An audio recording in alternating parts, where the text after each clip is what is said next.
모두가 궁금해하는 데이터의 모든 것을 알려드립니다. 데이터에 미쳐있는 사람들과 함께하는 데이터 이야기 데이터홀릭 지금 시작합니다. 와우! 와우. 와우. 네, 멤버분들 소개하고 가겠습니다. 박 박사님 네, 자동화 생각에 뇌가 기계로 바뀐 박 박사입니다. 반갑습니다. 반갑습니다. 반갑습니다. 네, 김 팀장님 네, 데이터 분석으로 밥 먹고 사는 김 팀장입니다. 반갑습니다.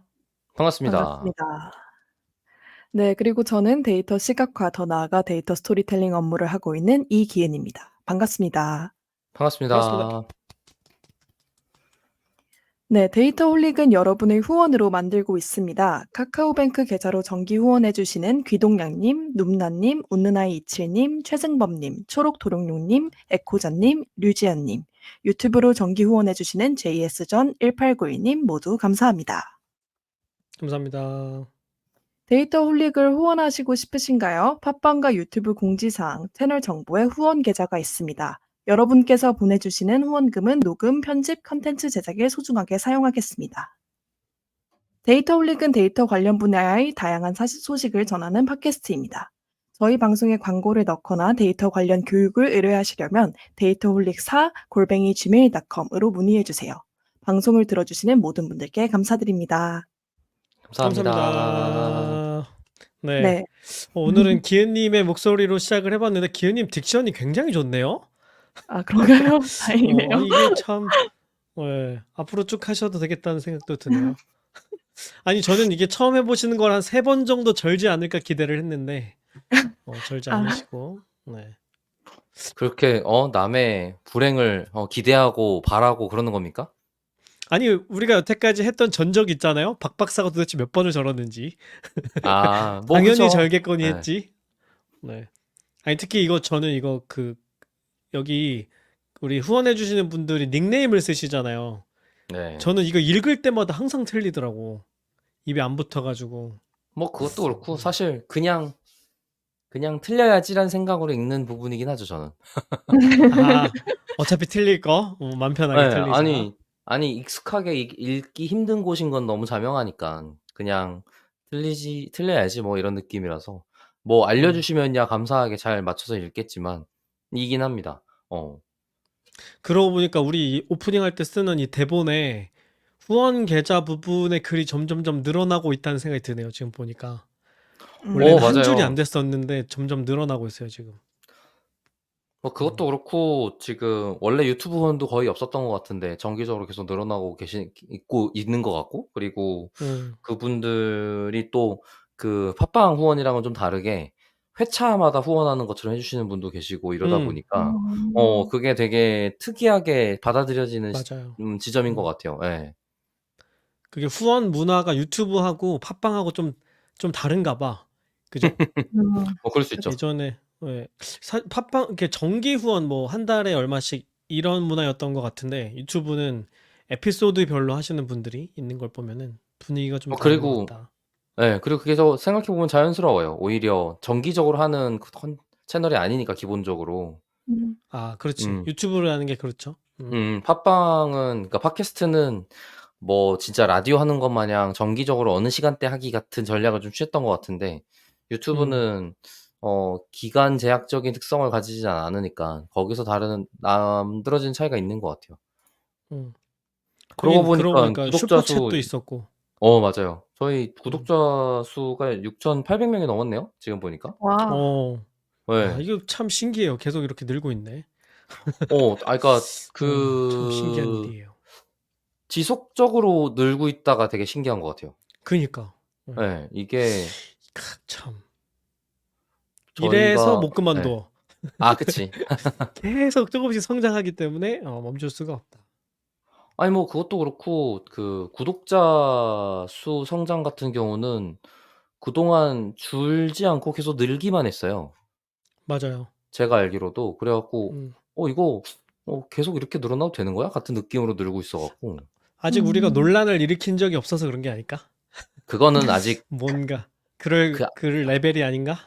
그럼요. 그 논란이 돼서 빠지려면 그거보다 더 인기 있어지고 난 다음의 일입니다. 아, 그래. 내려가려면은 일단 올라가 있어야 그치. 되니까. 지금 네. 지금 저희는 네. 빠질래야 빠질 것도 없다에 가까운 거죠. 그렇죠. 네. 뛰어봐야 그냥 이렇게 무릎 정도에서 뛰어내리는 수준이라 네. 나락이 될 수는 없다. 근데 저는 전에도 말씀드렸지만 그 정도까지는 너무 커지지 말고 그냥 이렇게 꾸준하게 조금씩 계속 성장하는 게 더 안정적으로 오래 갈 수 있는 방법이 아닐까 싶기도 하고. 아, 무섭지 않아요? 너무 커지는 거? 이 속도로 성장하면 저희가 늙어 죽을 때까지 10만이 안 될 거예요. 걱정하지 마세요. 우리 그래. 그 속도로 우리 갑시다. 뭐 버튼 뭐 이런 거 받을 수 없어. 버튼은 생각도 안 해봤네. 평생 동안에도 받을 수 생각도 안 없어. 해봤네. 걱정하지 않아도 됩니다. 아니면 모르지. 그 밑에 레벨에 다양한 또 버튼들이 생기면 또 모를까. 지금 네. 구리 위에 버튼. 올려서 위에 올려서 만들어주고 있지 밑으로는 만들고 있지 않으니까 그럴 것 같지 않습니다. 네, 오늘은 조과장이 없는 김에 저희 맘대로 도입하면서 아무 얘기나 막 하는 중이고요. 네, 보통은 우리 멤버 근황 이야기 하는 걸로 시작을 했었는데 이야기 채널 근황이 들어볼까요? 셈인 우선 거죠. 채널 근황 셈이고. 이야기를 좀 같이 나눠봤고요. 네, 기은님 요즘 어떻게 지내세요? 좀 한창 바쁘실 때죠? 저는 여름 감기로 되게 고생을 해가지고 편도선염이랑 장염이 겹쳐서 굉장히 알을 시름시름 앓으면서 좀 보냈습니다. 최근에는. 그러고 보니까 지금은 좀 회복하셨나 봐요, 그래도. 네, 그래도 좀 회복을 했는데 저번 주까지는 목소리도 좀 잘 안 나오고 그랬었어요.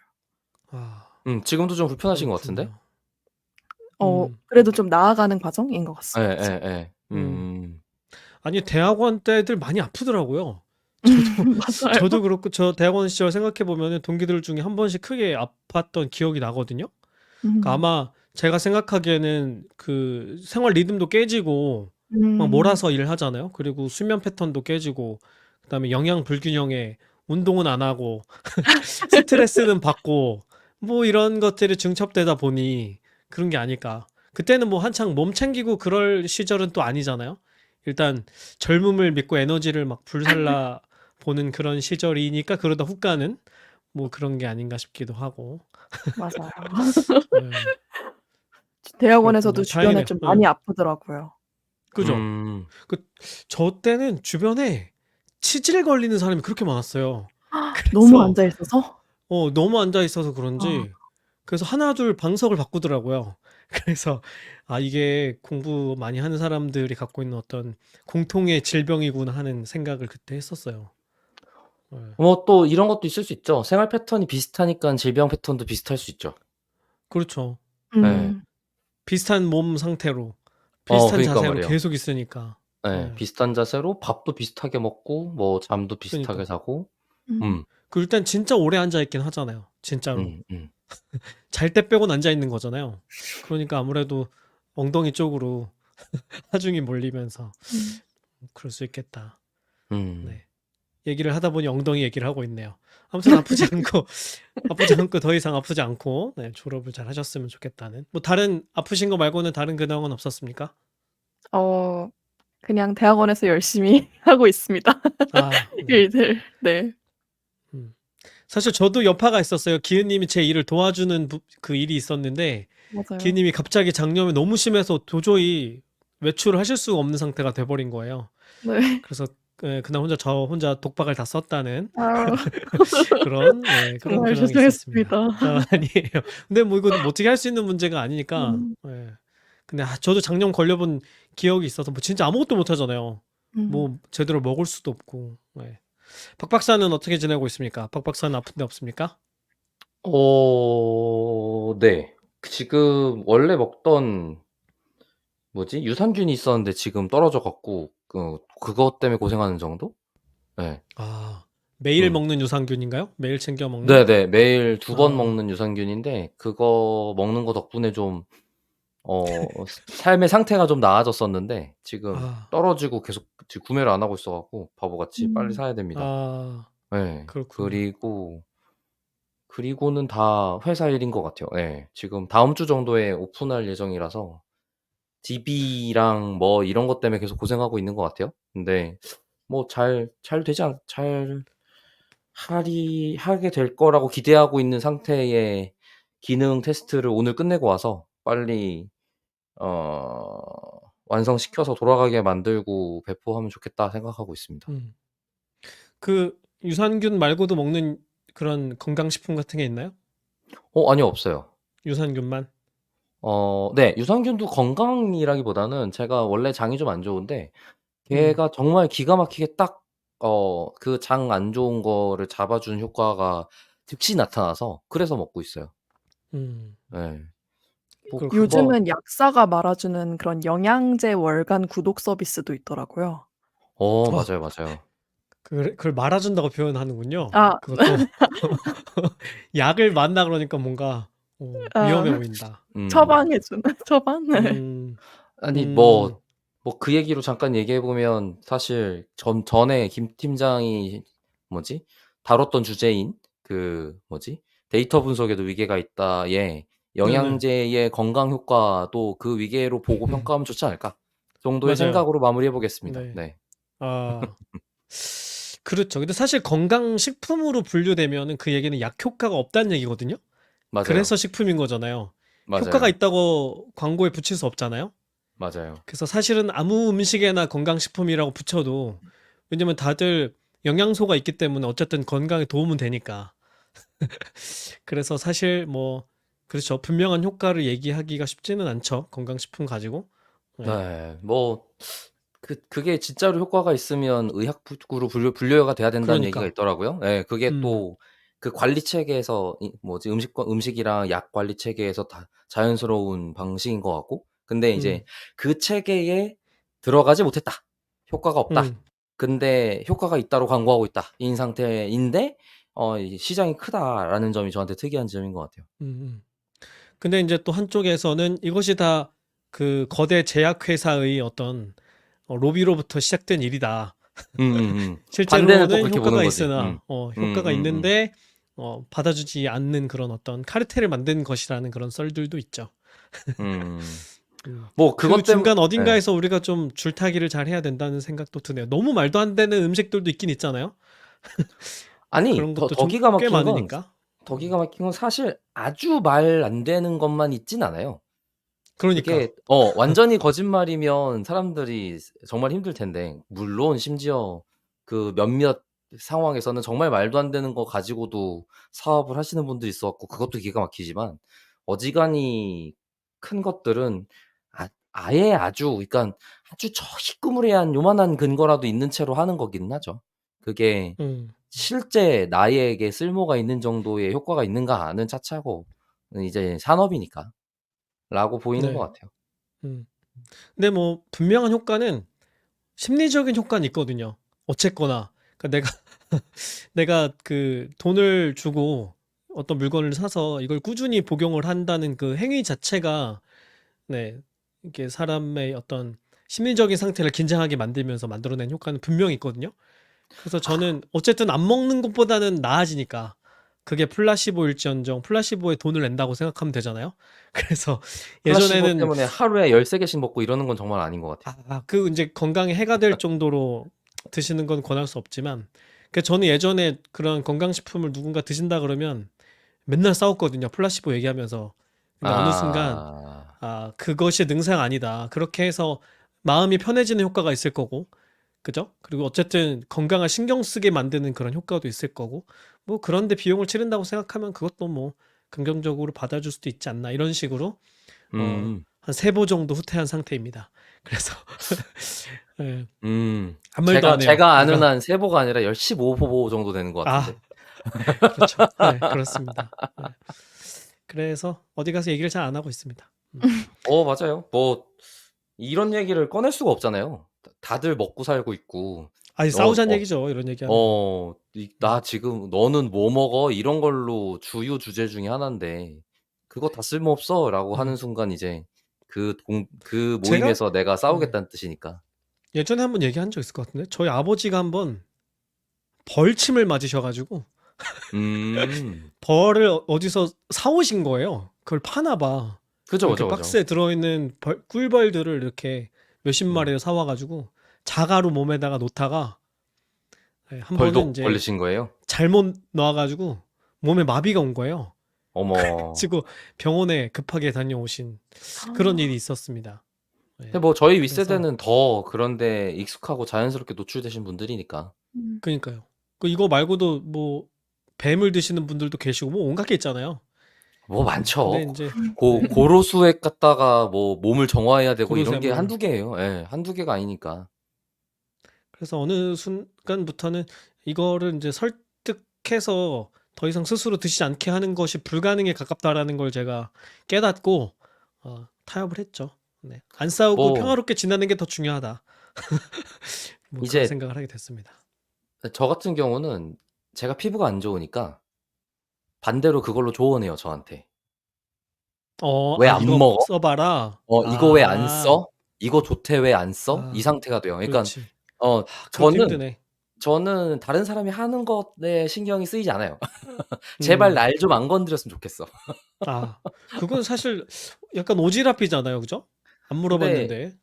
뭐 쉽지 않죠. 그게 뭐 건강에 대해서는 다들 관심이 많은, 그리고 또 누가 아프면 "요거 하면 괜찮다던데." 한마디 뭐 더 얹고자 하는 거니까. 우리나라는 맨스플레인이 아니고 뭐라 그래야 돼? 노인 공경 발사 같은 느낌의, 나이가 좀 있으신 분들이 거의 다 그런 것 같아요.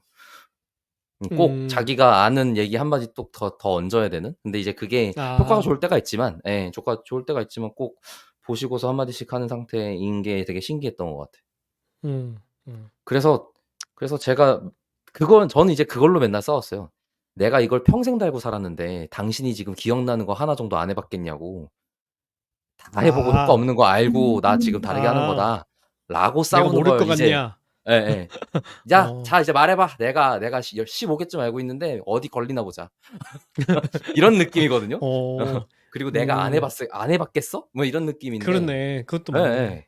내가 평생 이러고 살았는데 우리 엄마 아빠가 음. 그걸 그대로 가만히 뒀을 거며, 양약이며 한약이며 이런 민간요법이며 안 해본 게 없는데, 그걸 이제 뭐라도 자기 기억나는 거 하나, 대표적으로 제일 많이 얘기하는 게 알로에랑 황토예요. 어. 알로에는 한두 번 발랐는 줄 알아요? 근데 알로에는 그 수분을 제공하는 효과 정도는 있는 거잖아요, 그죠? 진정 효과 기본 이런 정도? 네. 우선 기본적으로 민간요법이 화장품으로 진화한 것보다 좋을 수가 없어요. 그렇죠. 거기서 좋은 걸 예예. 모아서 화장품을 만드는 거니까. 네. 그래서 음. 원래 그러니까 알로에를 직접 바르는 행위가 음. 악화시키기 더 좋은 조건들이 많이 생기는데 그걸 잘 몰라요. 알로에 다른 성분들도 같이 어. 있으니까. 뭐 그것도 그렇고, 음. 이미 피부 질환인 사람에게 제일 중요한 건 안 끈적거려야 되거든요. 그렇지. 예. 알로에는 아 끈적거리죠. 네. 어. 근데 이제 보통 사람이 생각하는 수준의 그게 안 끈적 영양분인데, 끈적한 게. 뭐 이렇게 얘기하는 거지. 어. "그거 참으면 나아." 이렇게 얘기한다고. 그게 피부에 딱 달라붙는 거 아니에요, 그 영양분이. 그러니깐요. 그러면서 수분을 지켜주는 거지. 그러니까. 막을 형성해 주면서. 근데 이제 이 피부 불편한 사람들이 느끼는 안 끈적함의 수준이 보통 사람보다 훨씬 높거든요. 굉장히 안 민감하니까. 끈적해야 돼요. 예. 굉장히 그럴 수 안 끈적해야 있겠네요. 돼요. 근데 "이 정도면 안 끈적한데." 같은 소리를 하시는 거지 이제. 음. 아. 음. 그래서 그치. 제가 저한테 막 적당히 잘 맞는 걸 찾는 게 진짜 어려운 일이에요, 그래서. 근데 음. 이제 찾으러 나가는 순간 이제 다시 다 피부 뒤집어지고 고생하는 걸 뚫고 지나간 다음에 적당한 걸 찾는 거라서, 그게 음. 저야말로 이제 피부에 쓰는 건 보수적일 수밖에 없는? 음. 음. 예. 뭔가 피부 타입에 맞게 좋은 제품을 추천해 주는 AI도 이제 곧 뭔가 지금도 나와 있을 아. 것 같기도 하고. 그거 아. 말 된다. 너무 할 말이 많다. 그래요? 피부 타입이라는 그 단어에서부터. 아이 음. 그럴 수도 어. 있고, 사실 그게 이제 'AI인가?'라고 생각하면 오히려 더 아. 정교하게 센싱하는 게 더 중요한데 같은 느낌도 좀 들고. 예. 음. AI가 지금은 센서가 없는 상태잖아요, 어찌 됐든지 간에. 텍스트 입력만 있지 센서가 없으니까 그걸 오히려 또 정교하게 체크해 주는 센서의 개발이라고 하면 오히려 필요한 일일 것 같은데. 아니 근데 음 실제 효과랑 상관없이 네. 내가 피부와 관련된 것을 물어보면 다 친절하게 답을 해줄 테니까 그것만 아, 해도 좋을 것 같다는 생각도 드네요. 나는 지금 피부 오, 이런 발진이 났는데 이런 모양이야. 이거 왜 이래? 뭐 이런 거에 대한 아, 답변만 좀 진단, 들어도 예, 어. 예, 뭐 뭐, 이게 막 병원에 갈 음, 수준이 아닌 한에서는 그런 제안을 해주는 것도 도움이 되지 않을까? 그게 또 좀 안 그러면 문제인데, 네이버 지식인 가야 되잖아. 왜 또 문제라고 제가 보냐면, 네. 그, 위험하거나, 뭐 생명의 위협이 있거나, 삶의 지장을 주거나가 아닌 질병들은 돈이 투입이 안 돼요. 어, 그래서 개발이 그게 안 될 거란 얘기 하는 거예요? 개발이 안 돼요. 예. 어, 그러니까 그래요. 음, 그렇지 않아요. 그렇게 동작하지 않더라고. 그러니까 음, 감기가 뭐야 뭐지? 너무 변이가 빨라서 뭐지? 치료제를 만들 수 없어요 같은 얘기를 하시지만 충분한 돈을 투입하지 그렇죠. 않았다에 가깝거든요. 제가 볼 때는. 음, 음, 음. 음음. 그런 그래서 질병들이 많죠. 그러니까 굉장히 많아요. 죽지는 않은데 되게 괴로운 병들 엄청 많잖아요. 예예. 그리고 거기에 이제 그게 의학 투자가 안 어 되는 거지. 예. 근데 소수라 심지어. 그래서 투자가 안 되는 그렇지. 거죠. 예. 음. 그게 그리고 투자라는 적당히 게 싼 약들이 개발이 이미 돼 있어. 맞아요, 맞아요. 어, 그게 또 연구조차 잘 안 돼요. 그러다 보니까. 그러니까. 아, 다른 게 더 근데 중요해. 예. 음, 예. 근데 뭔가 네. 이미 피부 분석을 해주는 그런 AI는 잘 있나 봐요. 그쵸. 한국에서 나온 예예. 건데 스킨챗이라는 서비스인데 셀프 카메라 촬영을 하면은 아, 그게 피부 분석을 해주고 그거에 맞춰서 오, 뭔가 피부 고민을 문의할 수 있거나 뷰티 시술이나 오, 화장품 같은 걸 추천받을 수 있다고 하네요. 오. 맞아요. 그러니깐 사실 의료가 아닌 거죠. 의료가 아닌 피부에 대한 음. 필드는 사업성으로서 크기 때문에 그거는 이제 의학이 아닌 이제 마케팅과 음. 셀링의 영역으로 넘어가게 되고 아, 그러니깐 AI 키워드가 먹히는 거죠. 음. 음. 그렇군요. 뭐 대부분 우리가 생각하면 누군가 아유. 이미 생각을 세상에 하고 없는 걸 네. 만드는 것 따윈 존재하지 않아요. 예. 그럴 리가 아, 없어. 근데 요즘 그렇긴 한 것 같아요. 모든 어떤 문제가 있으면 이거를 AI로 풀어보면 좋겠다는 생각이 먼저 드는 것 같기는 해요. 음. 뭔가 만능 도구 비슷한 게 손에 하나 생긴 거니까 일단 원래 하던 거든 원래 하지 않던 거든 간에 뭔가 일단 생각을 하게 되는 그런 시절인 것 같다는 생각도 드네요. 뭐 예전에 인터넷 처음 나왔을 때도 그랬잖아요. 전부 다 인터넷 관련된 서비스 만드느라 다 바빴으니까 뭐 한동안은 음. 그렇지 않을까 싶기도 합니다. 또 AI라는 단어가 들어가 있어야 투자 더하기 스타트업 자, 기업 가치 이런 것들에 펌핑이 좀 되는 편이에요. 그래서 네. 아니 단어라도 대학들도 어떻게 그렇다 넣어 보겠다. 하더라고요. 네. 전공 통폐합 많이 하잖아요. 그래서 맞아요. 일부러 AI 일부러 학과명에 넣으려고 애들 많이 쓰고 음음. 전혀 상관없는 데 갖다 붙이고 이런 일들 되게 많다고 하더라고요. 맞아요, 맞아요. 음, 지금 음. 이제 대학교는 정말, 정말 생존일 거라서 이번에 그것도 그니까. 있어요. 기업에서 석박사 받을 수 있도록 법이 개정된다고 하대요. 아, 그래. 그 얘기 어. 하더라고. 예. 그래 음, 갖고 민간 대학의 지위가 진짜 많이 흔들릴 거다. 아니면 아예 그렇게 그 기업에 인수될 가능성을 만들려고 음, 그렇게 하는 건가? 이런 생각도 좀 들고. 음. 아, 근데 그럼 참 삼성 되게 석사 이렇게 위험한 되는 것일 건가? 수도 있는데. 그죠, 그죠, 그죠. 그렇, 그렇게 되는 거죠. 그리고 그게 아주 그러니까 명분이 아예 없진 않은 게 최근에 여러 기술 혁신들이 전부 산업군에서 일어나고 있어서 어 그렇죠. 예 그리고 그쪽에 대한 지원 협업 등등이 잘못된 건 아니라서 이해는 가는데 뭐 그렇다고 음, 그전에 민학 산학 협력이 없었냐라고 하면 그렇진 않단 말이에요. 그러다 보니까 음, 음. 오히려 협력 관계를 공고히 하고 그쪽의 역할을 유지하게 두는 게 맞을 텐데라는 생각을 가지고 있긴 해요, 저는. 음. 이제 뭐 구글 AI 박사 뭐 이런 거 나오는 거지. 뭐 음 음. 메타의 메타버스 박사 뭐 이런 거 음. 나올 수도. 예. 듣고 보니까 그럴듯하네. 그러게요. 일단 수요는 있을 것 같다는 생각이 드는데 이제 문제는 이게 교육을 단순히 산업적인 측면에서 고려해도 되는 거냐 하는 문제가 있긴 한데 그죠? 이게 세금을 엄청 써야 되는 문제니까 사회 전반이 영향을 미치게 되고 음. 예, 고민은 아니 되긴 하네요. 오히려 세금 절감 효과를 가져가고 싶어서 그렇게 한 게 아닐까 싶기는 해요. 그러니깐 아, 실제 쓸모 어 있는 데 쓰자. 예. 그리고 그럴 수도 있겠네요. 그러니깐 반대로 이제 펀더멘탈에 대한 연구를 어쨌든 그러면 국공님이 확고히 가져가 줘야 된다라는 뜻이 되는데 그러지 않을 거란 말이죠. 이제 그 부분이 전 오히려 걱정되는 부분이고. 그러니까 그 기업 석박사 같은 경우는 응용으로 그다음에 그러니까 케이퍼블하게 들어가는 건 이해가 되는데 펀더멘탈한 쪽 연구는 그러면은 오히려 대학이 제대로 해줘야 된다거나 그걸로 제한해서 연구해야 된다거나 수준의 강제가 있어야 된다고 보이거든요. 근데 서울대 어디 뭐 카이스트 어디가 뭐 갑자기 응용 연구하고 있어 이러면 안 되는 거지 그렇게 따지면. 음. 그 오랜만에 조과장 없이 방송을 해보니까 이렇게 되네요. 근황 얘기로 지금 우리가 30분을 떠들고 있어서 자 이쯤에서 네 아주 자연스럽게 근황을 끊고요. 너무 네, 자연스럽다. 오늘 너무 자연스럽죠? 네, 우리 원래 하고자 했던 이야기로 넘어가면 좋겠다는 생각이 듭니다. 네, 오늘 기은님이 말씀 해주실 거 준비해 오셨다고 들었어요, 그죠? 네, 맞습니다. 오늘은 이제 데이터 시각화에 있는 다양한 차트들을 제가 이제 데이터홀릭에서 좀 설명을 하고 싶다라는 생각을 계속 하고 있었어요. 그러다가 데이터 시각화의 기본 중에 기본인 표로 한번 시작을 해보면 좋지 않을까라는 생각에서 오늘은 표를 어디까지 이쁘게 만들어 봤니라는 주제로 한번 이야기를 해보고자 합니다. 네, 그래서 표도 시각화의 대상이라고 생각을 안 해봤네요. 그러고 보니까. 아, 그쵸. 진짜요? 표를 잘 표현하려고 시각화를 한다 이렇게 생각을 했었어요. 그랬지. 그러니까 표가 싫어서 그래프를 만드는 느낌? 근데 생각해보니까 표도 예쁘게 표현해야 될 필요가 있겠네요. 잘 보이게. 맞습니다. 사실 엑셀 데이터를 받자마자 사람들이 '아 또 표야.'라고 뭔가 지루해하거나 아니면 그래, '어떤 맞아. 차트로 만들지?' 하고 좀 고민을 하는 경우가 대다수라고 생각을 하는데요. 사실 데이터 시각화의 기본 중의 기본이 바로 표이기도 합니다.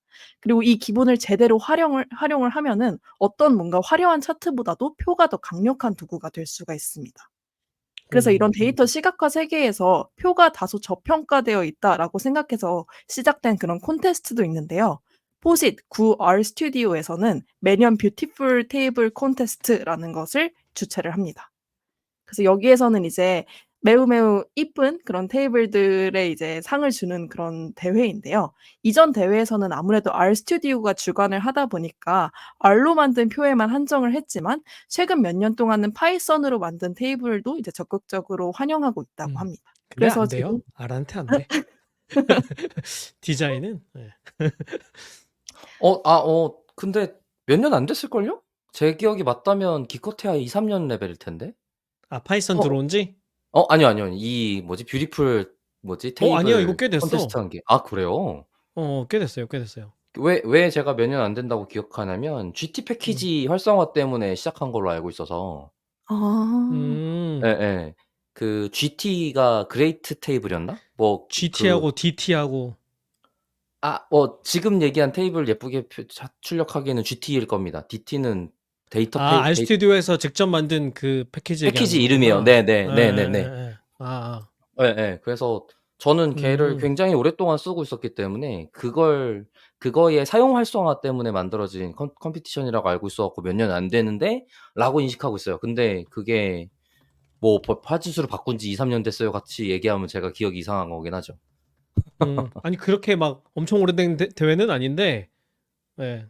그래 아무리 멀어봐야 5년 이내일 거예요. 제 기억이 맞으면. 네네. 왜냐면 GT 패키지의 1.0 자체가 5년 이내일 거라서 제 기억이 맞으면. 그리고 파이썬이 들어온 게 파짓이라고 이름 바꾸고 GT 패키지를 파이썬에도 만들었어요. 그래서 이제 그걸 사용하는 걸 전제로 우선 만든 건 맞지만 자유롭게 열어놔서 이제 아예 그렇게 해버린 거죠. 그게 아마 그 파짓 쪽에서 그 데브릴 누구가 되게 일을 잘하시나 봐요. 그래갖고 그것만 있는 게 아니고 샤이니 컨테스트도 있어서. 맞아요. 네. 그래갖고 그거 갖다가 이제 그게 이제 뭐가 되냐 결국에는 이제 예시 코드들이 되는 셈인 거죠. 맞아요. 코드도 이제 다 공개를 하고 있어 가지고 되게 활용도가 높더라고요. 맞습니다. 이게 원래 이름이 RStudio 뷰티풀 테이블 컨테스트였고 맞아요. 뷰티풀 파짓 테이블이었어요. 전신이니까 보니까 시작 연도가 2020년이네요. 그러니까 몇 년 안 됐어. 2020년? 그러니까 이번에 5회째 하는 거고. 파짓으로 바뀐 건 이제 2년째겠네. 그죠? 그런 것 같네요. 네. 제가 하려던 얘기는 어쨌든 알이 예쁘다 테이블이. 아 그 거기에 얘기였어요. 거기에 제가 더해서 할 말이 이제 파짓이 파이썬으로도 만들어서 똑같아졌다. 어? GT가 똑같이 패키지가 있다니까요. 아 파이썬 GT 패키지가 있으면 디자인이 같게 나온다고요? 예예예. 맞아요. 예. 아, 아. 그래서 그렇겠네요. 파이썬에서도 GT를 똑같이 쓴다고 한정하면. 예. 뭐 아니 그렇지 않더 GT 패키지가 생긴 덕분에 예쁜 표를 만들 수 있게 되었다인 거죠, 어쨌든. 음. 음. 알겠습니다. 기회님 알아서 잘 끌고 가세요. 저희 계속 네, 빠지니까 앞으로. 알겠습니다.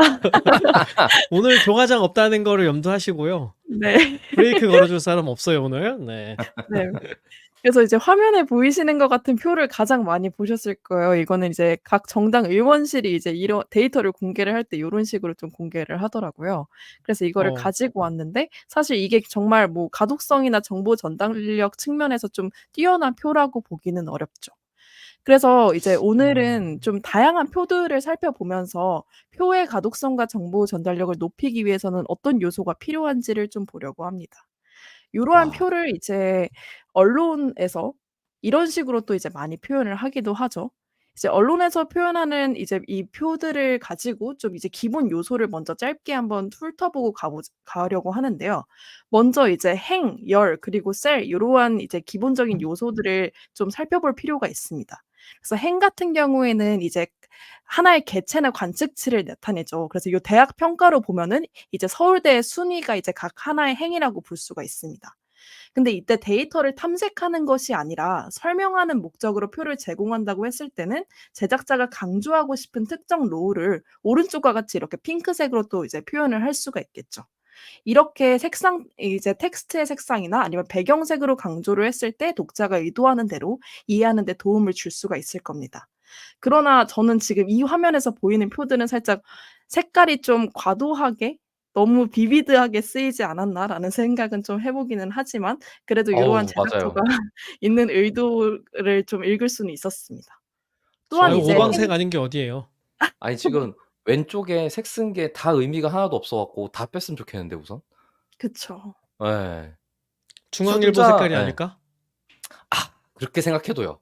파란색만 다 빼도 좀 나을 것 같은데 주황색도 너무 말씀하신 것처럼 비비드한 것 같고 쪼금 그러니까 색이 숫자에 연동돼서 뭔가 의미를 같이 전달하면 모르겠는데 그것도 아닌 것 같고 암튼 야 보기 너무 힘들다 같은 표긴 합니다. 맞습니다. 그리고 이제 행뿐만이 아니라 열도 좀 주의 깊게 볼 필요가 있는데요. 열의 가장 시각화에서 중요한 포인트는 특정 속성이나 변수를 나타낸다는 점입니다. 그렇기 때문에 변수의 성격이 무엇이냐에 따라서 텍스트를 뭔가 보여주는 방식도 달라지는데요. 뒤에 있는 케이스를 통해서 조금 더 자세히 보도록 하겠습니다. 그리고 마지막은 아니군요. 행과 열이 만나는 지점을 우리가 셀이라고 부르는데 셀 같은 경우도 이제 구체적인 데이터 포인트로서 기능을 하기도 합니다. 하지만 이렇게 화면에 보이시는 것처럼 셀 하나하나에 이제 어떤 단일한 밸류만 들어간다고 생각을 하기가 쉽지만 사실 요 셀에다가 뭔가 이미지 내지 작은 차트, 아이콘 등을 추가해서 시각적 비교를 도울 수도 있습니다. 이러한 것도 뒤에서 한번 사례를 확인해 보도록 하겠습니다. 또한 이제 또 중요한 것이 헤더인데요. 표의 이제 최상단 행이나 아니면 최좌측 열에 이제 위치를 하고 이제 데이터가 어떤 것을 담고 있는지를 설명을 해 주기 때문에 문맥을 제공한다는 측면에서 저희가 좀 주의 깊게 다뤄볼 필요가 있습니다. 그래서 시각화에서 흔히 하는 것이 이 헤더를 본문과 구분되게 디자인하기 위해서 뭔가 볼드체를 해 주거나 아니면은 스크롤할 때 헤더를 항상 고정해 주거나 요러한 기능들을 추가를 하죠. 그렇다면은 저희가 요렇게 표의 간단한 요소들을 살펴보았으니까 이제 요소들을 가지고 어떻게 디자인을 했을 때 우리의 가독성과 이해할 수 있는 정도가 올라가는지를 한번 살펴보려고 해요. 지금 이 화면에서 저희가 보았을 때 좀 너무 비비드하다는 생각이 들었잖아요. 그래서 사실 표를 만들 때는 요렇게 그냥 색을 다 빼고 시작을 하는 것이 어. 가장 깔끔합니다. 굉장히 편안하네. 편안해지죠? 눈이 편안하네요. 네. 이렇게 블랙 스케일로 그냥 처음에 이제 표 디자인을 시작을 하시는 게 가장 좋아요. 여기에서 보면은 브레이어라는 이제 저스티스의 행을 좀 강조를 하고 싶어서 볼드체로 표기를 한 것을 볼 수가 있습니다. 괜히 이렇게 막 색깔들을 화려하게 사용을 하는 것보다 이렇게 딱 볼드체로만 표시를 했을 때 가시성이 더 높아지는 것을 확인을 할 수가 있죠. 여기 출처 보니까 530 여기 디자인 유명하잖아요, 그죠? 네, 맞아요. 되게 데이터 시각화로 유명한 그런 미디어라서 시각화에 좀 열정 있으신 분들은 이 538을 좀 많이 참고하시는 것을 추천드립니다. 그리고 이제 이렇게 조금 더 색을 넣으면은 요러한 이제 방식으로도 좀 시각화를 할 수가 있는데요. 좀 이제 말씀드리기에 앞서서 이 에피소드는 꼭 유튜브로 확인을 해 보시는 것을 더 이런. 이미 이미 오지 좀 많이 않으셨을까? 왔지만 네. 그렇습니다. 그래서 여기에는 조금 더 이제 색 요소를 좀 적극적으로 활용을 했는데요.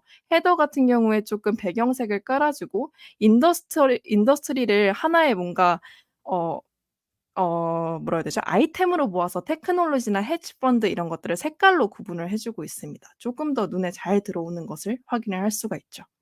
그리고 이게 아무래도 웹사이트에 올라가는 용도이다 보니까 이런 서치 기능도 추가를 해 놓은 것을 확인을 할 수가 있습니다. 이러한 기본적으로 저렇게 테이블을 네네. 네. 아 네. 저 이제 다음 저렇게 화면으로 넘어갈 거라서. 네네. 기본적으로 이렇게 생긴 걸 배지라고 부르고요. 이 그 웹페이지 쪽 디자인에서 음 이 형태는 표에서 익숙하기보다는 이미 사람들한테 익숙해져 있는 상태라 이거를 카테고리컬 데이터를 표현할 때 이런 식으로 많이 하거든요. 그래서 맞아요. 네, 그러다 보니까 지금도 인더스트리 2개 정도만 나오고 있고 그걸 강조해서 표시한다처럼 보여서 자연스러운 디자인 선택인 것 같아요. 맞습니다. 구글 시트에서도 요렇게 좀 활용을 할 수가 있던데 그렇게 음음음. 시각화를 하면은 조금 더 가시성이 올라가더라고요. 맞습니다. 테이블을 시각화할 때 엑셀 같은 툴뿐만이 아니라 좀 활용하시기에 추천드리는 툴이 데이터 래퍼라는 툴이에요. 데이터 래퍼는 이제 시각화를 도와주는 그런 서비스를 제공을 하는 기업인데요. 여기에서 이제 테이블 예시를 요렇게 표시를 지금 화면에서 보시는 것 같이 구현을 해 두고 있습니다. 아무래도 이제 모바일 퍼스트 시대이다 보니까 모바일에 맞춰서 이제 세로로 긴 테이블 형태이고 이게 이제 가로로 넘칠 때를 대비를 해서 가로 스크롤을 활성화시켜 둔 상태예요. 근데 제가 이제 보기 좋게 캡처를 그냥 해온 상태이고요. 요 이제 표를 두고 한번 데이터 요소들을 하나하나 좀 살펴보면 좋을 것 같습니다. 그래서 제가 좀 눈에 띄는 것들을 먼저 좀 찾아왔는데 일단 첫 번째는 뭐 저희가 파워포인트 같은 데서도 표를 만들면은 행마다 이 밝은 회색, 흰색을 이렇게 번갈아 사용하게끔 이제 좀 디자인이 되어 있잖아요. 그렇게 해서 좀 가독성을 일단 높인 것 같습니다. 그리고 두 번째로는 헤더에만 행 구분선을 활용을 했다는 건데요. 모든 셀에다가 음. 테두리를 다 넣어 버리면은 굉장히 이게 복잡해 보일 수가 있어요. 왜냐면 중요하지 않은 셀인데도 좀 뭔가 강조가 돼 보이고 그래서 이제 '구분선을 헤더에만 사용했다.'라는 것도 좀 전체적으로 깔끔하게 보이는데 중요한 요소였던 것 같습니다. 그리고 또 눈에 띄는 게 또 정렬인데요. 저희가 이제 숫자는 꼭 우측 정렬, 문자는 꼭 왼쪽 정렬을 하기를 좀 추천드려요. 왜냐면은 숫자 같은 경우에는 우측에서 끊어 있는 것이 익숙하기 때문에. 근데 이제 많은 분들이 그냥 표를 딱 드래그 전체 한 다음에 중앙 정렬을 선택을 하시는 분들이 굉장히 많은데 요렇게 변수의 타입에 맞게 정렬을 선택을 해 주시면 참 좋다. 그리고 이거를 헤더와도 좀 일치를 시켜 주시면은 유저가 읽는 데 좀 편안하다라는 생각이 듭니다. 다음으로는 컬러인데요. 헤더 맞추는 거는 생각을 전혀 못 했네요. 맞아요. 헤더는 보통 중앙 정렬하시고 안에 내용만 이제 음. 왼쪽 우측 정렬 요렇게 하시는 경우가 많은데 여기에서는 이렇게 맞춰 가지고 읽는 그 가독성을 좀 높여 주더라고요. 일단 저는 보통 헤더를 저렇게 두 줄로 만들진 않는데 두 이게 아무래도 줄로 만들 모바일 퍼스트라서 그 폭에 그렇겠구나. 제한이 있어서 요렇게 만든 것 같더라고요. 그렇겠네요.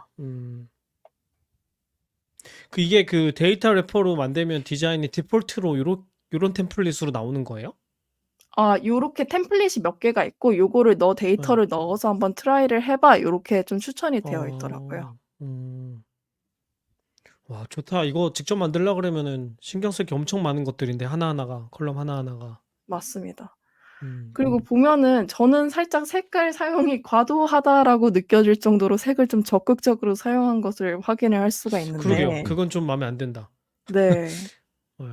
이제 그리고 보면은 두 번째 컬럼에 있는 색이랑 에버리지 뉴 케이스하고 파지티비티 트렌드하고 둘 다 비슷한 노란색 계열을 쓰고 있잖아요. 네네네. 네. 이게 뭔가 의미가 통일될 것 같으면서도 사실 상관없는 것일 텐데. 맞습니다. 그쵸? 아예 제가 다른 봤을 색을 때는 썼으면 뭔가 좋았겠다는 생각도. 네. '사용 방법을 좀 많이 알려주려고 요런 식으로 넣었나?'라는 생각도 요 들더라고요. 샘플이 네네네네. 다양함을 보여주기 위해서 일부러 뭐 예. 그랬다면 그럴 수도 있겠네요. 그래서 이제 요 데이터에서 이제 색깔을 활용을 한 이유는 예를 들어서 저 average new case라는 두 번째 열만 좀 두고 보자면은 이제 플러스로 갈수록 따뜻한 거고 마이너스로 갈수록 초록 파랑의 이제 차가운 색을 활용을 해서 수치의 크고 작음을 먼저 색깔로 직관적으로 인지할 수 있게끔 좀 도왔던 것 같습니다. 하지만 여기에 이제 색이 너무 많이 쓰인 데다가 오른쪽에 보이는 저 라인 차트와 바 차트에까지 색을 넣어 버리니까 좀 '과도하게 느껴지지 않았나.'라는 생각이 개인적으로는 들었습니다. 이제 말이 나온 김에 셀에 지금 라인 차트나 바 차트가 들어가 있는 것을 확인을 하실 수가 있는데요. 우리가 셀에는 뭔가 어떤 아까 보이는 인더스트리나 아니면 수치 같은 것만 들어간다고 생각을 하기가 쉬운데 요렇게 툴을 활용을 해서 만들면은 이 셀 안에다가 트렌드나 아니면 우리가 보여주고 싶은 예를 들어서 델리 같은 경우에는 테스트 per million의 뭔가 저 바 그래프를 활용을 하는 게 시각화적으로 좀 더 사람들이 이해하는 그 정보가가 더 많잖아요. 그래서 저렇게 바 차트를 넣어주는 것도 굉장히 좋은 선택이지 않나 싶습니다. 물론 저거를 다 코딩으로 만들려면 좀 많이 공수가 필요하겠죠. 하지만 툴을 활용했을 때 요런 장점이 있다. 라는 것을 볼 수가 있습니다. 또 저 한 바 네. 차트 위에 숫자는 정렬이 안 되어 있는데 어쩔 수가 없었나 보네, 저거는. 빈 음. 공간에 넣어야 되니까, 그죠? 네, 그런 것 같아요. 저 파란색 그 안에 들어올 수 있는 수치는 우측 정렬을 해 놓은 것 같고 바깥에 들어갈 수 있는 수치는 좌측 정렬을 한 것 같습니다. 저 부분은 뭔가 그 좀 통일감이 없는 느낌이네요. 그래요? 저는 그 바가 표시하는 위치에 최대한 가깝게 표시한다라는 형태를 음. 유지하고 있는 거라서 저는 음. 잘했다고 생각하는데. 네네. 아니, 룰은 이해가 되는데 네. 그냥 숫자를 보면은 숫자가 계속 시작하는 위치와 끝나는 위치가 계속 바뀌니까 전체 구조가 눈에 안 들어와요, 저는. 저기에 메인이 바죠. 저걸 보고 숫자를 보려고 하면 안 되고 바를 보고 그다음에 숫자를 참고하고 싶을 때 본다. 디테일을 확인할 때 숫자를 보는 거기 때문에 여기서 숫자 정렬이 먼저 눈에 보이면 바가 안 보인다는 소리입니다.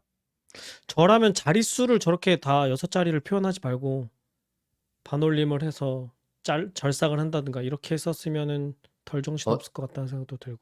심지어 저게 세 자릿수 자른 걸 거예요. 퍼 소수점을 밀리언이니까. 잘랐다고요? 아니, 퍼 밀리언이니까. 퍼 밀리언이라고? 그러니까 세 단위를 더 자리를 높여서 빌리언으로 잘라야 단위를 더 된다고? 높이면 그런 식으로. 그러게요. 그것보다 작아지는 단위가 숫자가 없긴 너무 하니깐. 그러니까 여기에 지금 바를 보여주는 게 목적인지 숫자가 보여주는지 것이 목적인지를 먼저 정했으면 둘 중에 한 가지를 표현하기 적당한 방법을 골랐어야 되는데 두 가지를 같이 한 곳에 같이 예쁘게 표현하려다 보니까 좀 욕심을 낸 것 같다. 그리고 왼쪽에는 또 K랑 M 붙여놨잖아. 왼쪽 컬럼은. 그쵸. 네, 그러니까 이것도 통일성이 없죠. 표현하는 방식에서. 그래서 요 표 같은 경우는 아까 말씀드린 대로 뭔가 최대한 많은 유즈 케이스를 한 그런가 표에 보네요. 녹여내려고 요렇게 표현을 하지 그러네. 않았나라는 생각이 들었습니다. 그러네요. 그리고 잘 짚어 주셨는데 그 텍스트를 그러니까 수치를 지금 뭔가 K를 붙여서 이렇게 단축을 해서 표현을 했잖아요. 그래서 긴 숫자를 다 이렇게 보여주는 것보다는 저렇게 좀 단축을 해서 보여주는 게 유저 입장에서는 읽기 편안하다. 라는 것도 하나의 특징입니다. 그리고 지금 여기 텍스트 요소가 이 셀 아래 작은 글씨로 또 들어가 있는 거 보이시나요? 뭐 decreasing 하고 수치, 뭐 up하고 수치 요렇게 표현을 하는 것도 참 좋은데 여기에서 굳이 up이나 decreasing 같은 단어를 안 넣더라도 플러스 마이너스 정도로만도 사실 표현이 가능하기는 하죠. 근데 이렇게 추가 정보를 셀 안에 작게 제시를 해 주는 것도 되게 이 표에 쪼끔 더 데이터 정보가를 올리는 데 도움을 줍니다. 그리고 이제 마지막으로 이게 아무래도 인터랙티브 차트이다 보니까 뭔가 페이지네이션이나 아니면은 서치 기능을 넣어 가지고 데이터를 좀 자유자재로 탐색할 수 있게끔 만든 것이 요 데이터 래퍼의 좀 핵심 기능인 것 같습니다. 그래서 요 데이터 래퍼 차트를 바탕으로 다른 이제 언론사에서 만든 테이블도 같이 한번 보려고 하는데요. 이제 최근에 좀 뜨거운 화제죠. 이제 바이든이 사퇴를 하고 해리스가 올라왔습니다. 해리스가 올라왔다고 표현을 해도 되나요? 아무튼 그래서 해리스와 이 트럼프의 폴 결과를 요렇게 테이블로 뉴욕 타임즈가 시각화를 하고 있습니다. 그래서 각각의 이제 여론조사를 집행하는 그런 기관이 있을 거고 그 결과가 있을 건데 그 결과를 잘 보여주는 테이블이라고 볼 수가 있어요. 그래서 요 테이블 같은 경우도 이제 인터랙티브하게 저희가 탐색을 할 수가 있는데요. 지금 저 퀴니피엑 유니버시티라고 읽는 게 맞을까요? 아무튼 요 셀 같은 경우를 요 플러스라고 되어 있는 왼쪽 버튼을 눌러서 이제 확인을 하면은 조금 더 구체적인 이 폴의 결과를 확인을 할 수가 있습니다. 그래서 트럼프와 이제 해리스 의 이제 결과를 확인을 할 수가 있는데 여기에서 조금 더 특징적인 것은 마진이라는 이제 열을 만들어서 조금 더 사람들이 보고 싶은 데이터를 적확하게 표현을 해냈다는 점이에요. 그래서 저희가 이제 궁금한 거는 그래서 누가 이기고 있는데 몇 퍼센트 차이로 이기고 있는데잖아요.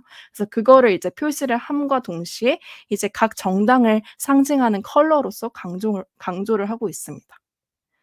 요 표가 저는 개인적으로 되게 예쁘다고 느껴졌는데 그 이유가 제 생각에는 이 폰트를 되게 잘 사용했다라고 생각이 들었어요. 그러니까 텍스트의 그런 굵기 또는 이제 사이즈를 되게 적재적소에 잘 사용을 했는데 그거를 통해서 요 표가 강조를 하고 싶은 부분이 무엇인지를 좀 잘 볼 수 있었던 것 같습니다. 그래서 요렇게 폴 시각화를 테이블로 하는 경우가 뉴욕 타임스뿐만이 아니라 다른 언론사에서도 좀 많이 하고 있어요. 그래서 좀 대표적으로 이제 좀 비교를 해서 볼 수 있는 게 저희 앞에서도 나왔던 530에서 만든 테이블인데요. 이것도 이제 같은 이런 폴 결과들을 가지고 테이블을 보여주고 있습니다. 그래서 지금 보시면은 앞에서는 데이트 이 날짜 값이 이 폴스터 아래에 작은 글씨로 이제 표현이 되어 있던 반면에 여기 이제 이 530 테이블 같은 경우에는 하나의 그냥 칼럼으로서 등장을 하고 있는 것을 확인을 할 수가 있습니다.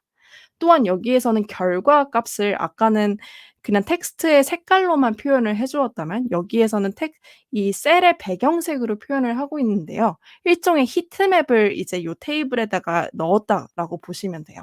그래 가지고 요거를 통해서 조금 더 요 이 각 득표율이라고 표현해도 될까요? 지지율을 이제 조금 더 잘 이해할 수 있는 그런 서포트를 해 주고 있습니다.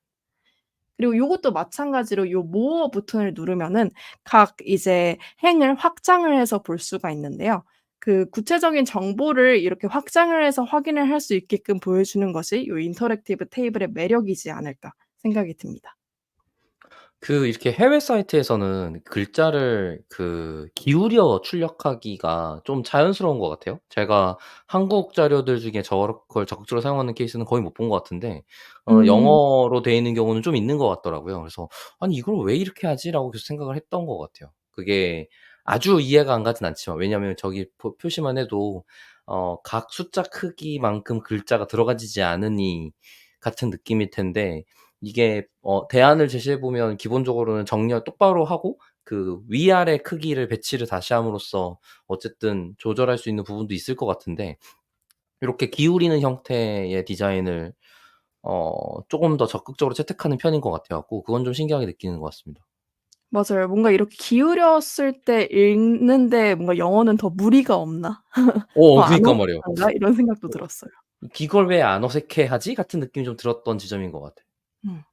그리고 저는 계속 보면서 들었던 생각이 '헤더를 다 저렇게 대문자로 표현하는 게 좀 일반적인가?'라는 생각도 했어요. 지금 요것도 음. 그렇고 아. 앞에 것들도 보시면 다 지금 대문자로 헤더를 표현을 하고 있죠. 그래서 네 이게 네. 이쁘기도 하고 뭔가 '이게 국룰인가?' 그런 생각도 네 들었어요. 뭔가 관행일 수도 있겠네요. 맞아요. 받침이 없어서 그럴 수도 있겠다는 생각도 들고. 음. 글자 받침 있는 자체가 글자는 복잡하지 이렇게 않아서? 보면은 되게 지저분해 보이잖아요. 라인이 음. 음. 흐트러지는 느낌인데 얘는 밑에 라인이 쭉 맞으니까 받침이 없는 글자들은 음. 그러게요. 그럴 수도 그런 있겠네. 면도 있나 보다. 예.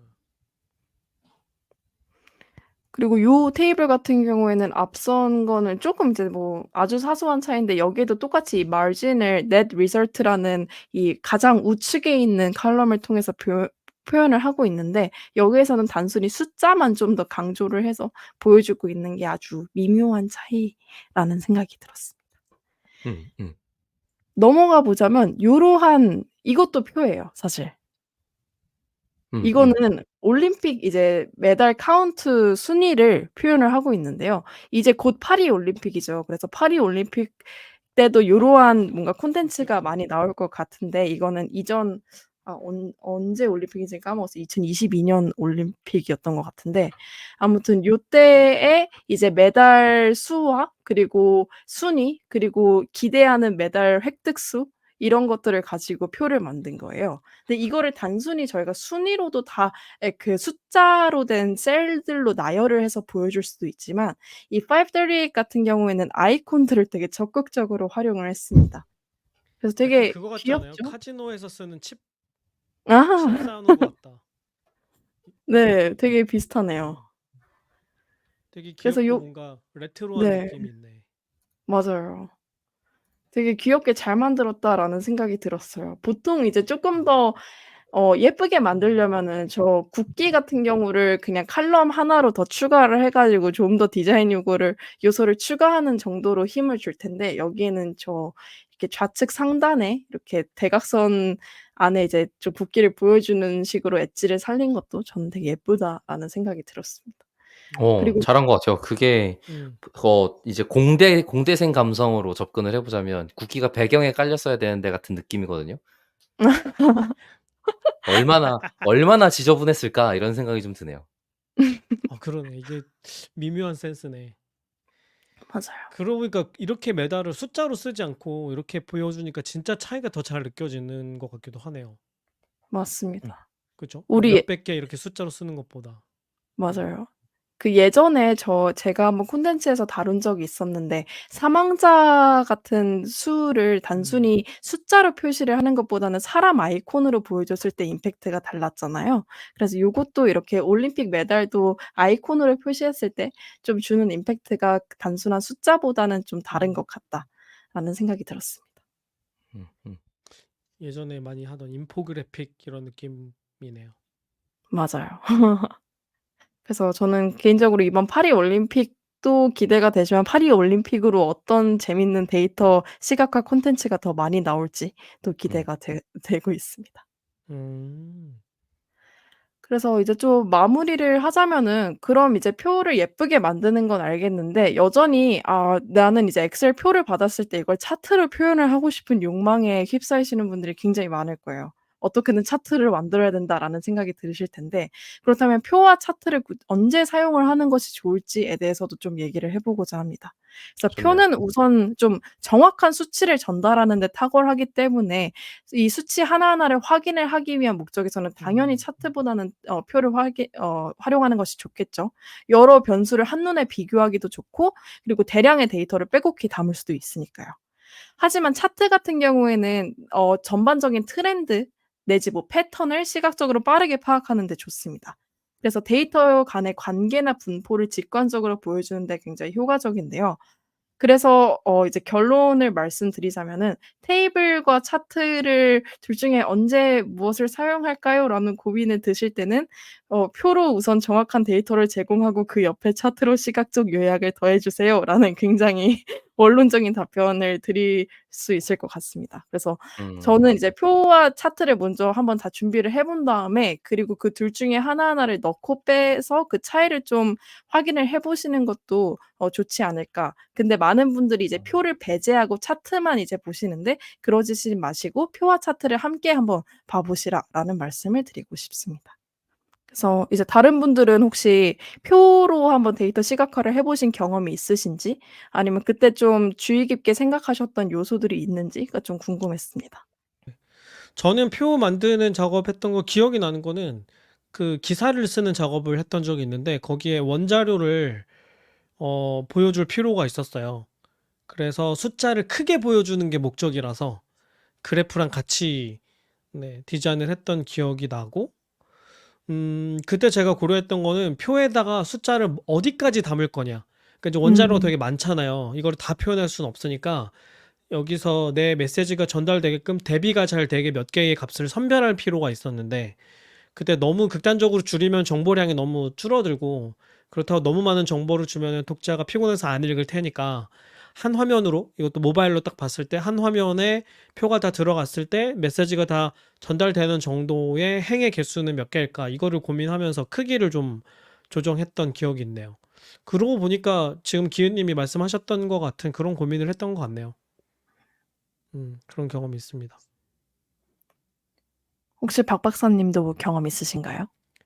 저는 제가 직업적으로 이런 일을 해본 적은 없는 것 같고, 아까 소개해드렸던 GT 테이블을 이제 강의에서 쓸 일이 있었는데, 이제 그곳이 그 표를 만들 때 요구사항이 표 내에 숫자를 기본으로 하는 신호등 같은 걸 만들어야 되는 요구사항이 있던 적이 있었어요. 그래갖고 이제 그게 표시가 되는 그걸 조건 기준으로 표시할 수 있게 만들어야 돼서 GT를 쓰면서 구현했던 기억이 나기도 아, 하면서, 당시에 제가 가장 인상 깊게 봤던 건 스파크 라인이라고 부르는 셀 음. 안에 라인 차트를 그려 넣는 행위를 그때쯤 처음 했던 것 같거든요. 제 맞아, 맞아. 기억이 나던 시점에. 근데 지금 벌써 이만큼이나 고도화가 돼서 다들 지금 보여주신 표처럼 시각화를 하고 있는 걸 보니까, 아, 이거 되게 신기하고 재밌는 상황이다라는 생각이 드는 것 같습니다. 특히 이제 이렇게 보여주는 경험들을 많이들 못하겠구나라는 생각이 제일 먼저 드는 것 같아요, 우선. 그러니까 이거는 이제 보는 순간 '아, 맞아. 나도 이렇게 해야지.' 같은 무언가잖아요. 근데 이제 '아직 다들 꽤 많은 사람들이 이걸 모르고 있겠구나.'라는 생각이 좀 먼저 음. 들어서, 그거가 되게 신기해진 지점? 다음에 한번 뷰티풀 테이블 콘테스트 중에 순위권에 있는 애들 선별해서 소개해도 재밌겠다라는 생각이 지금 요것 음. 때문에 더욱 들었던 것 같습니다. 그게 그러니까 이제 그 이후로 엑셀에 그 기능이 탑재가 됐어요. 스파크라인하고 셀에 그 막대 넣는 게 디폴트로 그랬을 것 같아. 들어가서 자동으로 표를 만들면 옆에 제한을 해주는 식으로 네. 만들어졌거든요. 그러고 나서 이렇게 좀 사람들이 알고 쓰게 되는 게 아닌가. 그러니까 아까 저도 어. 그 생각을 했었는데 우리가 표를 만들 때는 왜 그래프 만들 때처럼 그렇게 고민을 안 해왔지? 이것도 되게 고민할 주제고 이것도 어떻게 자료를 잘 전달할 건가의 문제이기 때문에 되게 중요하잖아요. 왜 그런가 생각을 해봤더니 이전에 엑셀에 그런 기능이 없었어. 그래서 음. 사람들이 그런 게 가능하다는 걸 모르고 그런 사례를 본 적이 없었기 때문에 고민하지 않아 왔던 게 아닌가. 근데 이제 점점 그런 기능이 추가되면서 왜냐면 그래프는 이미 만들 거는 다 만들 수 있게끔 기능이 추가가 됐잖아요. 엑셀에. 그러고 나자 이제 표를 꾸미는 쪽으로 디자인 기능들이 확대되어 나가면서 그렇게 된 게 아닌가 하는 그런 생각도 들었어요. 음.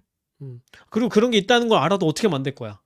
음. 엑셀에 엑셀에 스파크라인 어떻게 넣었겠어요? 옛날이라고 하면 그죠?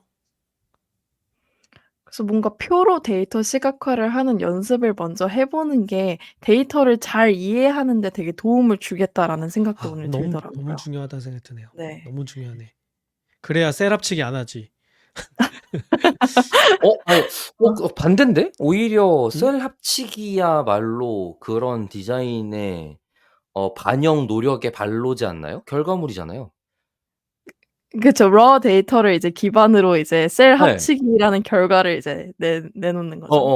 셀 합치기로 예쁘게 만들길 수행했지. 오히려 셀 합치기를 안 하는 건 디자인이 없이 머신 리더블한 데이터여야 한다를 강조하는 거에 가깝고, 셀 아니 내 얘기는 합치기는. 뭐였냐면은 셀 네. 합치기를 할 것인가 말 것인가는 결국에 헤더를 어떻게 꾸밀 거냐의 문제잖아요. 맞아요. 그러면 헤더를 어떻게 꾸몄을 때 사람들한테 정보 전달이 잘 될 것인가를 고민하게 되는 거고 음음음. 그러면 그 고민의 결과라고 하면 이중축이나 헤더를 여러 라인으로 쓴다거나 이런 의사결정을 안 하게 되거든요. 자연스럽게. 왜냐면 사람들이 열 기준으로 값을 주로 비교하면서 보기 때문에 셀 안에서 정보가 여러 개로 쪼개지면 해석하기가 점점 어려워질 거거든. 그러니까 그런 고민을 많이 한 결과물이라면 셀 합치기를 안 하는 방향으로 갈 가능성이 높지 않을까 그런 생각을 하는 거죠. 뭐 음. 알겠습니다. 그 셋업치기는 그거 만드는 사람이 저는 대부분 게을러서 그런 거라고 생각하는데. 근데 이제 방금 음. 말씀해 주셨던 그런 다중 헤더, 멀티레벨 헤더가 복잡한 데이터에서는 또 이제 가독성을 높이기도 해요. 왜냐면 사실 예를 들어서 성적이라는 음. 상위 헤더 아래 중간고사, 기말고사 이렇게 매치하고 스코어를 이렇게 이제 나열하는 식으로 이제 많이 쓰기도 하니까요. 음음. 한번 다양한 시도를 해 보시고, 그리고 되게 그 구글에 못생긴 테이블들을 검색을 하면은 되게 여러 가지가 나오거든요. 그래서 저희 맞아. 아니 예전에 음음. 그 데이터 시각화 좀 잘못된 사례들 같이 한번 보면서 한번 지적질하는 시간 한번 가져 봤잖아요. 그래서 어우. 못생긴 테이블 보면서 '아 이거는 어떻게 고치면 좋을까?'를 생각을 해 보시는 것도 데이터 시각화 실력을 높이시는 데 좀 도움이 되지 않을까라는 제 생각이 아니 기억 근데 못생긴 테이블은 그래프 볼 때와는 또 다른 감정을 많이 느끼게 되더라고요. 아 그러니까 그래프는 왜냐면 미적인 감각이 없어서 뭐 그럴 수도 있지 정도로 넘어갈 수 있는데, 와 테이블 엉망으로 만든 거는 되게 애를 써서 엉망으로 만든 거거든 대부분. 그쵸. 그 음. 사람의 손이 많이 묻어야 엉망이 되는 거잖아요 테이블은. 그래서 되게 힘들더라고 보기가. 음. 아니 아예 그 엉망인 테이블 콘테스트가 있을걸요? 있을 수 있겠다. 이 어. 제 기억이 맞으면 있어요. 그래 갖고 음. 그거 얼마나 뭐지 못 알아보게 표를 어렵게 만드느냐 이상하게 만드느냐를 갖고 콘테스트가 있었던 걸로 기억합니다. 음. 음. 예. 표였던 것 같아요. 차트는 아니었던 것 같고. 아무튼 나중에 뭐 찾아보면 저도 공유하도록 하겠습니다. 제 기억엔 네. 있었던 것 같아 갖고. 음. 한번 어글리 테이블 뭐 요런 키워드로 나중에 한번 검색을 해 봐야겠네요. 네. 그랬던 것 같아요. 맞아. 음. 좋습니다. 그래서 이제 이번 에피소드를 좀 마무리해 보려고 합니다. 그래서 저부터 좀 소감을 말씀드리자면은, 저도 사실은 데이터 시각화라고 했을 때 표부터 떠올리지는 않았기 때문에 이번 에피소드를 준비를 하면서 되게 '아 그치. 표가 기본 중의 기본이지.'라는 생각을 하면서 좀 공부할 수 있는 시간이 되었고요. 이제 표에 그러면은 앞으로 디자인을 할 때 "요 요소를 한번 체크를 해 보면 좋겠어요."라는 것을 다시 한번 좀 마지막으로 정리를 해 드리자면, 우선 색깔이 있겠죠. 아까처럼 너무 비비드하게 시작을 하시지 마시고 우선 블랙으로 표를 만든 다음에 이제 텍스트 컬러나 셀 컬러를 뭐 히트맵처럼 넣어 주셔도 좋고, 요렇게 다양한 시도를 해 보시는 게 도움이 될 겁니다. 그리고 두 번째로는 은근히 테두리, 구분선 요런 것도 되게 많이 작용을 해요. 그래서 테두리를 다 정말 블랙 샵 000으로 이렇게 다 넣어 주시지 마시고 한번 구분선을 뺀 다음에 이제 좀 라이트한 그런 그레이 컬러부터 이제 넣어 보시면은 조금 더 이 표에 좀 무게가 덜어지는 것을 보실 수가 있을 겁니다. 그리고 세 번째는 이제 텍스트의 크기나 굵기 같은 거를 당연히 신경을 쓰셔야 되고, 이 크기나 굵기를 3개 이상 쓰시는 거는 그러니까 3 개를 초과해서 쓰시는 거는 정말 비추드립니다. 왜냐면은 더 어지러울 수 있거든요. 그리고 마지막으로는 정렬, 텍스트 정렬인데요. 아까처럼 헤더랑 이렇게 맞춰서 좀 정렬을 해 주시면은 표가 더 깔끔하게 보여질 수 있다라는 거 이제 마지막 체크리스트로 한번 정리 드리겠습니다. 음. 그러면은 박 박사님은 어떻게 이번 에피소드 들으셨나요? 네. 지금 아까 좀 전에 질문 주셨던 것 때문에 생각난 것처럼 제가 했던 과거의 경험도 있었고, 지속적으로 어쨌든 차트를 볼 때 숫자로만 있는 것이 아닌 것에 대해서 쪼끔 더 자연스럽게 받아들이고 있긴 했었지만, 제가 직접 활용할 일은 여전히 많지 않았거든요. 그러니깐 아까도 트렌드라는 이름으로 들어가 있는 건 맞지만 표가 며칠어치를 한꺼번에 보여준다거나 이런 일이 또 생각보다 쉽지 않아요. 거기다가 음. 지금 얘는 굉장히 감각적인 부분을 전달하기 위해서 노력할 수밖에 없는 구성을 가지게 되거든요. 왜냐면 트렌드는 실제로 라인 차트에 해당되기 때문에 그냥 독립적으로 떼어져서 그 자체로서의 라인 차트일 때 가지는 정보가가 훨씬 더 커진단 말이죠. 그래서 표로 제공되었을 때의 라인 차트, 그러니까 트렌드로서의 스파크라인 등등이 지금 가지게 되는 거는 결국에는 얘의 추세 정도의 정보가 될 테고, 그 추세 정도의 정보가 다른 정보로 동시에 볼 때 유의미하다라는 것들이 쓸모가 있을 때 같이 사용할 수 있으면 좋겠다라는 정도의 생각은 드는 것 같습니다. 그 부분이 어 모르겠어요. 이번에 저희 만드는 것 중에도 앞에 테이블 리스트 있었는데 요 정도 정보는 넣어도 괜찮겠는데? 같은 느낌의 것이 생각난 게 있어서 저는 이번 방송 굉장히 유익했습니다. 바로 그 데이터 래퍼 캡처해 갖고 슬랙에 올려놨어요. 레퍼런스 이렇게. 그럼 김 팀장님은 혹시 어떻게 들으셨나요? 네. 저도 이것도 그래프 만들 때처럼 고민해야 되는 문제였구나 하는 걸 네, 여실히 깨닫는 그런 시간이었고요. 더 중요할 수도 있다는 생각도 들어요. 왜냐면 그 그래프는 대부분 이제 요약해서 요약값을 표현할 때 쓰게 되잖아요. 물론 이제 원자료를 표현하는 뭐 산점도 같은 그런 그래프도 있지만 그런 그래프는 좀 잘 읽으려면 훈련이 필요하잖아요. 근데 표는 그렇지 않잖아요. 훈련이 없어도 원자료를 이해할 수 있기 때문에 많이 사용하게 되는 그런 표현 방식인 거죠, 이것도. 네, 그래서 그래프에 공 들이는 거와 마찬가지로 표도 어떤 표가 좋은 표고 어떤 표가 안 좋은 표인지를 좀 알면서 만들 필요가 있겠다는 생각이 들었고, 그리고 청취자분들께는 앞에 그 기현님이 소개해주신 파지 테이블 컨테스트 한번 검색해서 꼭 보시기를 네, 권해드리고요. 저도 이거 보고 뭐랄까, 이런 게 원래 표구나. 내가 만들던 건 그냥 엑셀 시트였구나. 이런 생각을 하게 됐거든요. 그래서 표현할 수 있는 방법이 정말 다양하다는 것, 그리고 세상에는 이렇게 예쁘게 표를 표현하는 사람들이 이렇게 많구나 하는 거를 느낄 수 있어서 공부하는 데 도움이 많이 되는 그런 자료입니다. 그 다음에 하나 팁으로 아까 말씀하셨던 그런 어글리 시트가 있다. 이런 경우 이제 데이터 분석가한테 이런 어글리 시트가 주어질 때가 있거든요.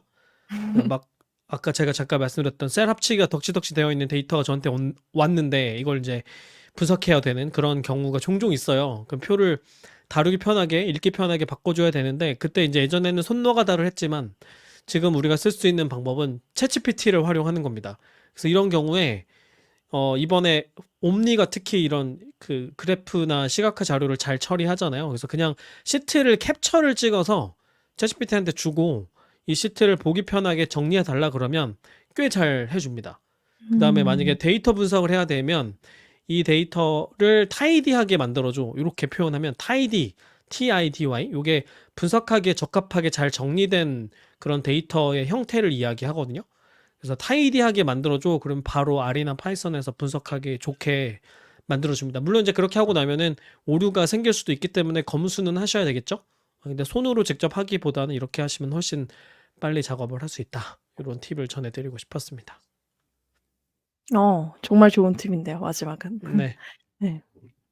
그래서 오늘은 이렇게 테이블에 대해서 한번 다뤄보았고요. 이제 인사를 드리고 한번 맞춰볼까요? 좋습니다. 네. 네. 마무리 멘트도 기현님이 해주실래요? 네. 네, 알겠습니다. 네, 데이터 홀릭은 더 재밌는 콘텐츠를 가지고 다음 방송으로 다시 인사드리겠습니다. 감사합니다. 감사합니다.